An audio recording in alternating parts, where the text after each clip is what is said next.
Hello friends, welcome to English with Rahul sir. अगर आपने हमारा चैनल सब्सक्राइब नहीं किया है तो आज ही चैनल को सब्सक्राइब कीजिए और बेल आइकॉन जरूर दबाएं, जिससे आने वाले सारे वीडियोज आपको मिल सके। Thank you.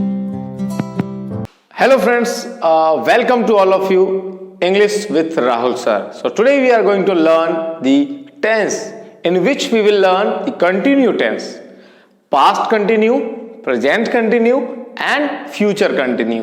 So let's begin our class. अगर मैं बात करता हूँ टेंस की तो बेसिकली टेंस को तीन पार्ट में डिवाइड किया गया है, past tense, present tense and future tense.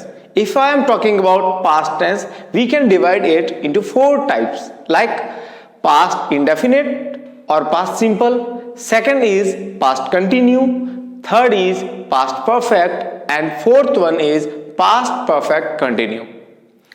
If I am talking about present tense, in which we can divide it into four types, present indefinite or present continue, present indefinite or present simple, present continue, present perfect and present perfect continue. In future, we can divide future tense into four types like future indefinite or future simple, future continue and future perfect and thereafter future perfect continue. So today we are going to learn about continue tense, past continue, present continue and future continue. So let's begin our class.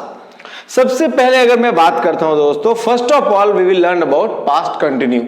Past continue अगर आप English सीखना चाहते हैं तो आज की इस video में जैसे मैं बात कर रहा हूं past continue, if you want to speak English, if you want to write English, in which you have to learn the identification. वाक्य बनाते समय पहले चीज ये ध्यान रखें, कोई भी एग्जाम्पल दे रखा है, फॉर एग्जाम्पल आपके सामने लिखा हुआ है कि वे घर जा रहे थे, इसमें आइडेंटिफिकेशन क्या है, यानी कि पहचान क्या है दोस्तों, पहचान दी हुई है इसमें रहे थे. अगर वाक्य में पहचान दी हुई और आपने पहचान लिया कि रहा था, रही थी और रहे थे, ऐसा कुछ है, वो पास्ट कंटिन्यू टेंस है. इसी तरीके से अगर पहचान दे रखी होती है रहा है, रही है, रहे हैं, वो टेंस होता है प्रेजेंट कंटिन्यू. और अगर मैं बात करता हूं फ्यूचर की, रहा होगा, रही होगी, रहे होंगे, इन तीनों में से कोई पहचान यहां पर दी गई है, वो फ्यूचर कंटिन्यू का. सो बात करते हैं पास्ट कंटिन्यू. सो पहले पहचान की अगर मैं बात करूं तो पास्ट कंटिन्यू की जो पहचान होगी दोस्तों वो क्या रहेगी, पहचान होगी वो रहा था, रही थी, रहे थे. फिर बात करता हूं मैं हेल्पिंग वर्ब की. हेल्पिंग वर्ब होती है पास्ट कंटिन्यू में वॉज वर, प्रेजेंट कंटिन्यू में is are am, future continue में होगी will be, shall be. Was का प्रयोग दोस्तों किया जाता है हमेशा सिंगुलर नाउन के साथ, यानी कि एक वचन हो तब इसका प्रयोग किया जाता है.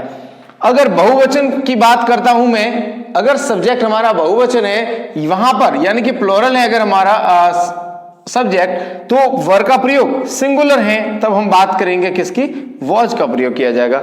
एज वेल एज अगर मैं बात करता हूं प्रेजेंट कंटिन्यू की, in which if the subject is singular noun then we can use always is. If the subject is plural noun we can use are. If the subject is I के साथ हमेशा always we can use am with I.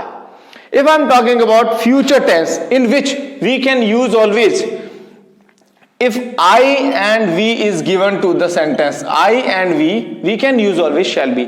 वाक्य में I और we का प्रयोग दिया गया हो वहां पर हम बात करेंगे shall be का, लेकिन से सभी सब्जेक्ट के साथ हमेशा will be का प्रयोग किया जाएगा.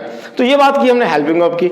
आइए बात करते हैं कि वर्ब कौन सी प्रयोग में ली जाएगी. मैंने आपको पहले बताया था दोस्तों, अगर वाक्य में हमेशा ध्यान रखना, वाक्य में एच वाली हेल्पिंग वर्ब होती है, एच वाली अगर कोई हेल्पिंग वर्ब हो वहां पर हमेशा वर्ब की कौन सी form, third form, has, have, had, will have, shall have. Is that clear? अगर डी वाली हेल्पिंग वर्ब हो हमेशा हम फर्स्ट फॉर्म का प्रयोग करते थे, याद है, डू, डज, डिड, हमेशा इनके साथ फर्स्ट फॉर्म का प्रयोग किया जाएगा. तो ये वर्ब का याद रखने की एक छोटी सी ट्रिक थी.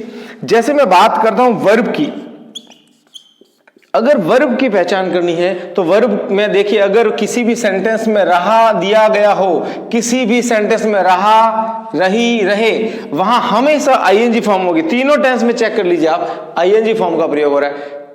आईएनजी फॉर्म हमेशा वर्ब की फर्स्ट फॉर्म के साथ यूज होती है, वर्ब की फर्स्ट फॉर्म, वर्ब की सेकंड फॉर्म या थर्ड फॉर्म के साथ आईएनजी फॉर्म का प्रयोग नहीं करते।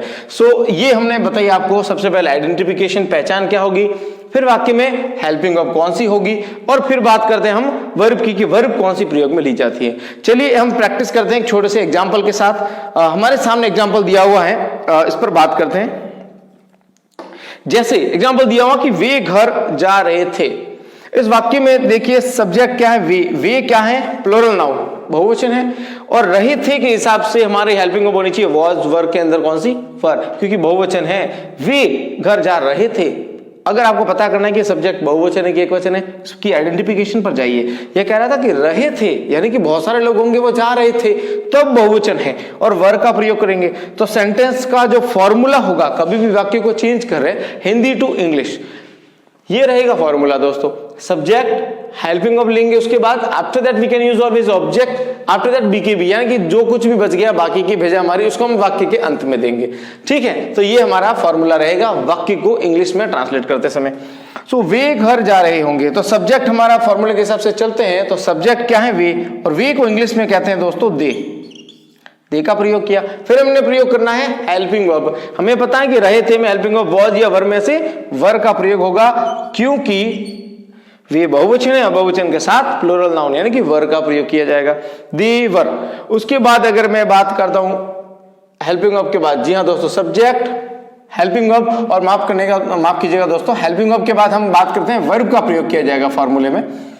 सब्जेक्ट हेल्पिंग वर्ब वर्ब, उसके बाद ऑब्जेक्ट। ठीक है, तो यहां पर हम वर्ब का प्रयोग करेंगे। वर्ब जो आइडेंटिफिकेशन यानी कि पहचान के साथ में लगी है वो होती है वर्ब। जैसे रहा था, रहती पहचान है, इसके साथ वर्ब लगी है जाना, जाना को कहते हैं गो, लगा दिया हमने गो।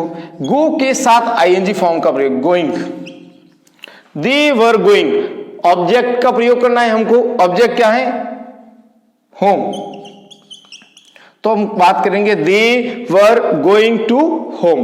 टू का प्रयोग किया क्योंकि एक जगह से दूसरी जगह जाने के लिए हम टू का प्रयोग करते हैं। सो सेंटेंस हो जाएगा दे वर गोइंग टू होम। इसी तरीके से अगर मैं बात करता हूं प्रेजेंट कंटिन्यू टेंस की, प्रेजेंट कंटिन्यू में क्या हो जाएगा, सब्जेक्ट है वही दे, लेकिन यहां एक चेंज होगा, helping verb is are am, तीनों में से कोई एक का प्रयोग किया जाएगा। यहां हेल्पिंग वर्ब वॉज वर नहीं रहेगी, क्योंकि प्रेजेंट कंटिन्यू टेंस में helping verb is are am मैंने बताई है आपको। तो क्या हो जाएगा, दे आर, क्योंकि दे बहुवचन है और बहुवचन के लिए मैंने क्या बताई, ये रहा। प्लूरल नाउन के लिए किसका प्रयोग किया जाएगा, always are. They are, verb वही है गो, और यहां पर ING, going to home. Next में बात करता हूं, वे घर जा रहे होंगे, सेम हो जाएगा दे, लेकिन यहां हेल्पिंग वर्ब चेंज होगी, विल भी आएगा, क्योंकि आई और वी के साथ केवल शैल, बाकी सभी के साथ will be going to home. तो ये एक ऐसी ट्रिक है दोस्तों जो आज हमने सीखी, जिसमें आप एक ही फॉर्मूले का उपयोग करके कोई भी टेंस सीख सकते हैं। हमने एक ही बार में पास्ट कंटिन्यू, प्रेजेंट कंटिन्यू और फ्यूचर कंटिन्यू सीखा दोस्तों। ये थे कुछ इंपॉर्टेंट हेल्पिंग वर्ब्स, वर्ब, और मैंने आपको बताए कुछ एग्जांपल देकर। सो देखते हैं कि इस टेंस में आपने जो कंटिन्यू किया है इसमें कोई प्रॉब्लम है, आप कमेंट कीजिए ताकि हम आपके कमेंट प्रॉब्लम को सॉल्व कर सके, और नेक्स्ट वीडियो जब हम आपको बनाकर देंगे उसमें आपको कोई भी दिक्कत नहीं होगी। So thank you so much for watching this video guys.